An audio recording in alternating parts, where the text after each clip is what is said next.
Oke teman-teman, selamat datang di ABS Point. Ini adalah series 1% per day with ABS Point. Jadi ini adalah update-nya ya, series ketiga berarti. Kemarin terakhir tanggal berapa tadi kemarin ya? Tinggal 5 kayaknya, tanggal 5 atau tanggal 6 ya teman-teman.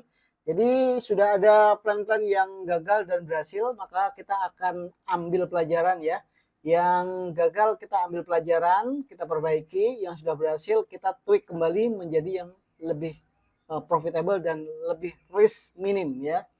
Oke, jadi pelajaran aja buat teman-teman yang mungkin bingung mau gabung atau mau lihat foto saya, ABS Future maupun spot teman-teman, kalian masuk aja ke TikTok saya, klik link tree ya, klik link tree maka akan di profil teman-teman ya, klik di profil, habis itu masuk ke link tree saya, kalian pilih aja mau yang mana. Misalkan kalian di futures, kalian masuk aja futures, dan kalian tinggal masukkan email. Kalau bisa teman-teman ya, kalian buat akun dulu, link ID. Habis itu kalian masukkan di sini emailnya, klik agree dan buy now ya. Dan kalian baca dulu teman-teman ya, persyaratannya di sini kalian baca nanti sebelum check out. Oke? Oke, lanjut aja. Kita sekarang lanjut di membahas 1% per day ya untuk upgrade hari ini. Jadi tanggal 6 kemarin tanggal 10 teman-teman ya. Kemarin kita ada plan 3, ini kita cancel semua karena memang market ya meninggalkan kita teman-teman ya. Kayak BNB cancel, kita lihat plannya dulu.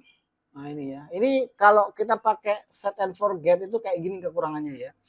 Set and forget itu kita tidak bisa uh, apa istilahnya, mengejar harga atau mencari konfirmasi di awal ya, karena kita memang punya PO-nya di bawah sini. Jadi itu kekurangannya. Kelebihannya kita lebih disiplin ya teman-teman, sesuai dengan SOP. Oke. Jadi perhatikan teman-teman, kita punya area di sini, kita screenshot dulu. Nah ini ya. Kita punya 656 dan 646. Jadi ini sangat bagus ya teman-teman. Perhatikan ini adalah rally, base rally ya. Dan kurang dikit aja ya ini ya teman-teman. Jadi ini kita ditinggal terus dia ke atas tuh. Ya, kurang dikit aja. Nah, ini kalau teman-teman yang ngikutin dan kalian lebih agresif ya, kalian bisa tunggu ya. Pola candle misalkan ada engulfing atau rejection belum sampai sini ya kalian bisa ngikutin dulu. Tapi kalau saya murni pakai risk reward ratio, jadi saya disiplin ya untuk plan yang ini ya. Memang ada akun-akun yang gatal tangan, jadi dia lebih agresif dibanding ini.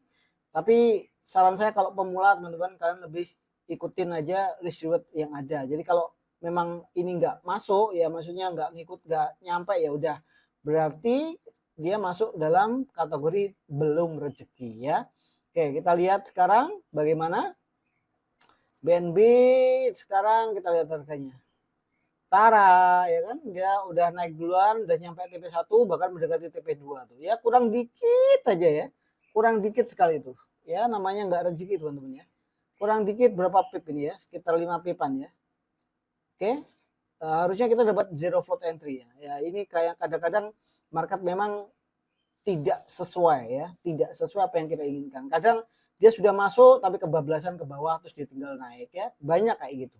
Oke, nggak apa-apa, itu resiko dari trading ya. Kalau nggak ditinggal naik ya, ya kebablasan. Kalau nggak gitu ya kena SL ya, kayak gitu aja. Oke, ada juga sama, kita lihat plannya, kita lihat plannya. Nah ini ya, berarti kan dia sudah mulai turun tuh ya. Ini kenceng banget sebenarnya waktu itu saya melihat, dan saya rasa market nyampe ya sampai di 0,67 dia akan naik. Ternyata enggak, dia ngambil order di sini tuh ya. Order di rally base rally versi minor ya, versi kecilnya dia ngambil itu dan kita ketinggalan lagi. Akhirnya kita cancel. Kita lihat sekarang di ada versi cancelnya, let's see. Tara ya kan? Dia ngambil di order yang ini. Ya. Jadi ketika apa ya? Ketika kita menemukan dua area kayak gini ya teman-teman, harusnya kita bisa ya PO2 ya. PO2, satu di sini, satu di sini, SL di bawahnya sini ya. Hanya saja saya nggak suka resikonya teman-teman ya. Resikonya sangat lebar ya. Atau bisa satu order di sini, SL di bawahnya, satu order di sini, SL di bawahnya. Kayak gitu juga bisa ya. Kalau kalian mau menggunakan risk per trade-nya seperti itu. Atau kalian OP2 risk yang di bawah juga oke. Cuma kalau saya melihat ini resikonya cukup lebar ya. Saya nggak terlalu suka kalau resikonya lebar ya. Oke, kita lihat Doge, perhatikan kita cancel kenapa? Lihat. Sama ya. Dia udah sampai TP2 bahkan mau TP3 ya. Ini malah dia nggak tahu nih, dia reject di area mana ya. Harusnya di time frame yang lebih kecil ya, teman-teman. Kayaknya ini ya, teman-teman. Nah, ini ya. Dia reject di area R ya, break menjadi support ya, terus dia naik. Jadi area base kita nggak diambil, terus dia tinggal naik ya. Jadi semuanya sebenarnya plannya kita tahu arahnya market kemana ya teman-teman. Cuma zona kita nggak diambil, udah itu aja. Oke. Oke, sekarang kita akan belajar kenapa Bitcoin ini kemarin SL ya teman-teman. Kita akan buka plannya. Oke, jadi ya ini ya teman-teman. Jadi ini adalah zona ya. Ini kesalahan ya teman-teman. Jadi jangan melakukan kesalahan yang sama seperti yang saya lakukan. Jadi ingat teman-teman, plan yang Bitcoin cancel ini ya. Nah ini ya. Ini Bitcoin cancel, perhatikan dia yang turun duluan. Nah ini. Nah ini teman-teman perhatikan dia diambil ordernya ya. Ternyata dia naik sampai sini tuh. Nah ini reaksi udah sampai TP1 tuh ya. Dapat TP1.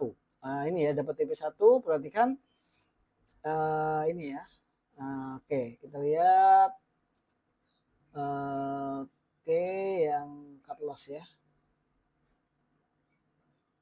Sebentar, kita lihat yang versi sellnya. Ini minor ya teman-teman. Saya trading di M15. Nah ini ya. Ini sudah membuat reaksi teman-teman. Jadi ketika kalian menemukan supply and demand atau support resistance yang sudah tidak fresh atau dia sudah membuat reaksi ya teman-teman. Nah ini sudah membuat reaksi tuh. Nah, ini sebenarnya udah TP1 tuh ya. Perhatikan tuh, TP2 malahan ya. TP2 tuh. Ini yang plan kemarin ya. Plan kemarin. Terus dia kembali lagi masuk ke area supply lagi, saya sell ya. Saya sell terus saya turunkan di time frame M5, perhatikan. Nah, ini ya. Saya kena smart money ya. Perhatikan, ini kena smart money. Ini di M15, perhatikan dia ngambil SL saya di 107. Terus dia turun ya. Habis itu dia rame lagi, dia naik lagi ya. Mulai spek-spek di sini banyak, ada rejection. Nah, saya di bawahnya entry lagi tuh. Nah, ini saya ada konfirmasi ya setelah ini ya, ini lanjutannya ya. Masih belum kapok teman-teman. Perhatikan habis kena stop out ya. Ini adalah spek yang tadi kena SL saya. Habis itu dia turun sampai ke TP1. Perhatikan dia kembali lagi reject, ada ekor doji, terus lagi ada engulfing, saya masuk tuh ya. Saya masuk terus nyampe di TP1 dengan sempurna. Habis itu kembali lagi dia naik dengan sangat signifikan. Karena memang apa? Karena memang satu pelajaran yang kita harus ambil teman-teman. Ketika ya weekly ya di VT kemarin, di weekly saya sudah bilang kalau ada ekor yang sangat panjang, bermakna powernya itu kuat ya teman-teman. Nah kemarin saya counter di area sudah tepat sebenarnya. Hanya saja si Bitcoin itu dia tidak membuat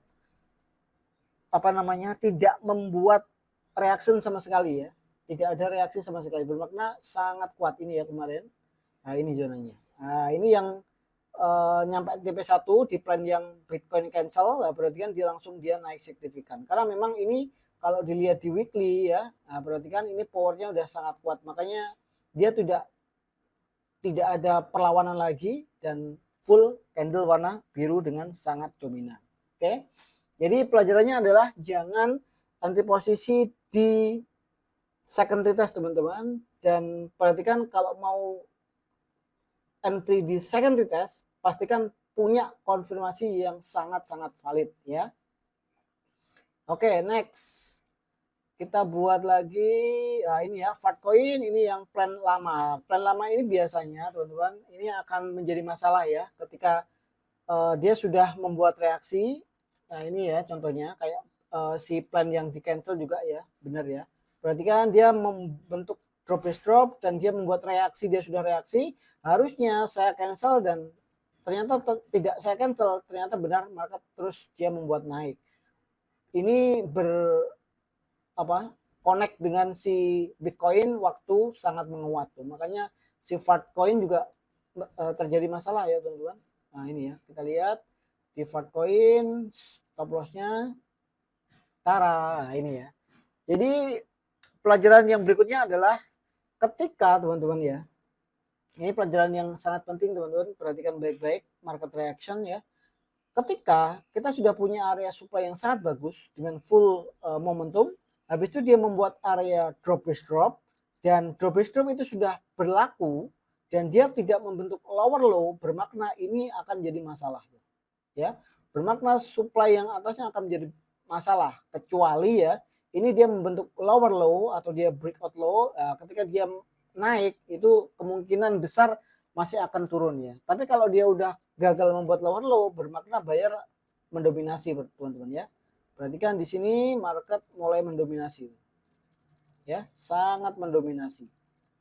Karena apa? Karena harga yang sudah membuat gagal ya atau gagal membuat lower low, bermakna trennya sudah mulai akumulasi ya. Perhatikan ini dia retest. Nah ini perhatikan high-nya menaik dan tinggal breakout saja dan ini sangat dekat dengan area breakout ya udah dimakan akhirnya. Ya itu ya.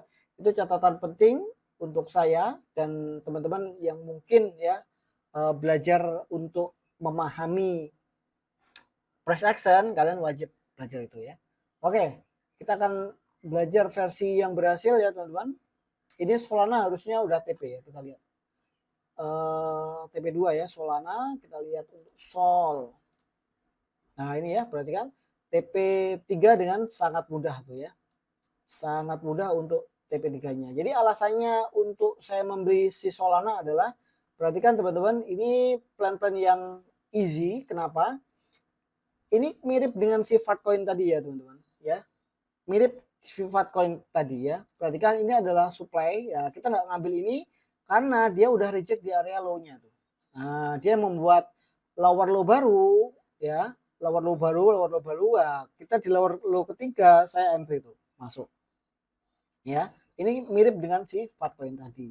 Jadi pola-pola pattern kayak gini itu selalu berulang teman-teman ya, selalu berulang. Tapi kadang ya, kadang saya pun ketika kehilangan ya teman-teman, kehilangan momen tuh, kehilangan momen dan kehilangan fokus ya. Bisa saja saya fokus di minornya, padahal mayornya itu sudah berubah. Nah itu ya, itu harus dijadikan catatan penting untuk teman-teman semuanya. Oke kita lihat Sol. Kemarin saya TP2 ini 4 ya teman-teman. Jadi kita update aja. Si Sol kita update. Jadi untuk teman-teman yang ngikutin ya, yang ngikutin PO, saran saya kalau kalian punya waktu ketika masuk zona ya teman-teman. Ketika masuk zona, kalian cari pola candlenya, jangan murni ngikutin plan ini ya teman-teman. Karena saya masuk kadang juga menunggu ya teman-teman, menunggu candlestick reversalnya. Oke? Oke, Ethereum kita lihat plannya ini cepat ya plannya karena ini alasannya adalah ketika saya kena stop loss ya teman-teman, kena stop loss di Bitcoin ini, saya sadar kalau oh berarti Bitcoin ya, Bitcoin dia murni dia breakout teman-teman ya. Yang waktu kemarin VT kemarin ini ya. Kita lihat di daily ya ini ya. Nah, ini barengan dengan si ini plannya. Oke. Nah, ini sadarnya adalah waktu saya kena stop out 2 kali, satu kali terus recovery nggak sampai TP2 lah itu saya udah punya catatan penting teman-teman. Bermakna ya ketika ini dia di breakout nah, dia retest ya. Bermakna saya akan mencari altcoin yang dia belum naik ya atau belum gerak karena ini Bitcoin kan udah gerak duluan tuh. Jadi saya nunggu si Ethereum ya teman-teman. Dia Ethereum ya ini tepat di area supply ya teman-teman. Ini sebenarnya kalau kalian lihat ini tepat sekali dengan supply. Harusnya kan short gitu. Saya memilih untuk buy karena memang si Bitcoin sudah jebol duluan resistannya. Makanya kita nggak peduli untuk itu. Habis itu kita trigger aja. Akhirnya dia work dengan sangat bagus ya teman-teman. Nah ini sangat bagus. Dia pullback sekali lagi dan boom. Dia sudah sampai TP 1, 2, 3, 4, 5. Bahkan TP5 nyampe ya untuk si Ethereum. Jadi itu aja ya teman-teman. Untuk 1% per day hari ini teman-teman kalian bisa ambil catatan dan perhatikan karena market itu selalu berulang teman-teman. Hanya saja kadang kita tidak bisa mengambil historinya ya. Misalkan ini skenario A itu pernah terjadi di masa lampau.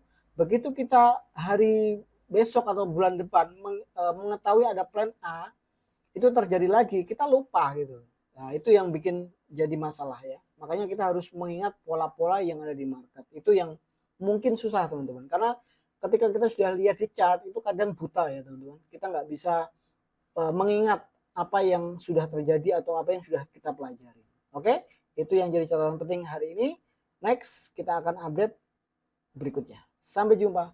Salam satukan.